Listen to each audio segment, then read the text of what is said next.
उत्तर प्रदेश के जिला बरेली में लगातार गोलीकांड के मामले सामने आ रहे हैं। कभी प्लॉट पर कब्जे को लेकर दो गुटों में गैंगवार हो जाता है तो कभी दोस्त के ऊपर बंदूक से फायरिंग। ऐसी घटनाएं बरेली के आम लोगों में डर और दहशत पैदा कर रही हैं। खबर है कि बरेली में ढाबे पर खाना खाने के दौरान एक युवक ने अपने साथियों के साथ दूसरे युवक पर फायर झोंक दिया।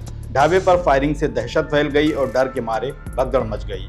बरेली में सरेआम गोलीकांड की घटनाएं कोई नई बात नहीं है। बेखौफ दबंग पहले भी दहशत फैलाते रहे हैं। दिलचस्प बात यह है कि गैंगवार से लेकर और गोलीकांड की दूसरी घटनाओं में पुलिस की भूमिका सवालों के घेरे में आती रही है। ऐसा ही एक मामला बरेली के सिलेक्शन पॉइंट से जुड़ा है, जहां पिछले साल जुलाई में शाहजहांपुर के पुआया गांव के लुकमानपुर के रहने वाले जसकरण अपने दोस्त हंसप्रीत से मिलने बरेली आए थे। ये दोनों दोस्त सिलेक्शन पॉइंट चौराहे पर खड़े थे। इसी दौरान कार से आए हमलावरों ने हंसप्रीत को निशाना बनाकर गोली चलाई।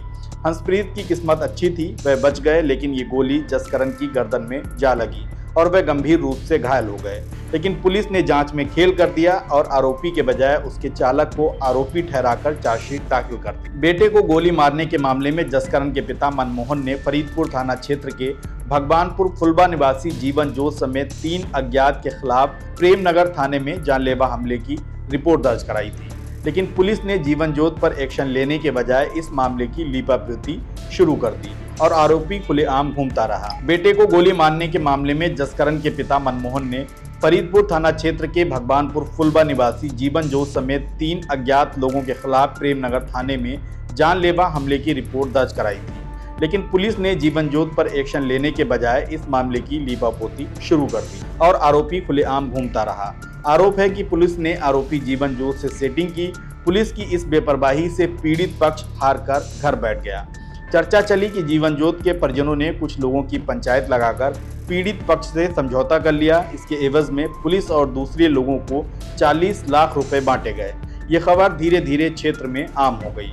इसमें खुद को नेशनल शूटर बताने वाले जीवन जोत के एक रिश्तेदार ने पीड़ित पक्ष पर दबाव बनाने में भी भूमिका निभाई है, जो कि खुद एक पुलिस अधिकारी हैं। सभी का सपोर्ट और सेटिंग के बाद विवेचक विक्रांत आर्य ने जीवन जोत को क्लीन चिट देकर उसके चालक समरुल्ला को आरोपी बना दिया। इधर शिकायतें करके थक गए वादी मनमोहन ने एक बार फिर बरेली में आए नए एसएसपी अनुराग आर्य से गुहार लगाई। एसएसपी ने सीओ प्रथम पंकज श्रीवास्तव से पूरे घटनाक्रम की जांच कराई तो विवेचक दरोगा की भूमिका संदिग्ध पाई गई और पूरे मामले की लीपापोती का दोषी पाया गया। तभी सारा खेल खुल गया। अब एसएसपी ने दरोगा विक्रांत आर्य को निलंबित कर दिया है।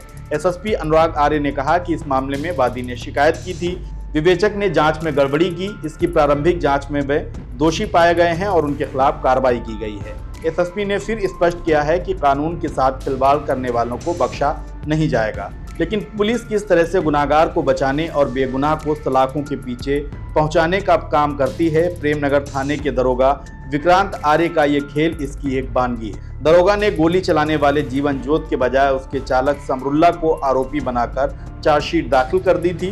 पीड़ित परिवार खुशकिस्मत है कि एसएसपी अनुराग आर्य ने पूरे मामले की गहनता से जांच कराई तो दरोगा का खेल पकड़ा गया और उन्हें अब शायद इंसाफ मिल जाएगा। फिलहाल विक्रांत बहेड़ी की भुड़िया चौकी का इंचार्ज था, जो अब सस्पेंड हो गया है।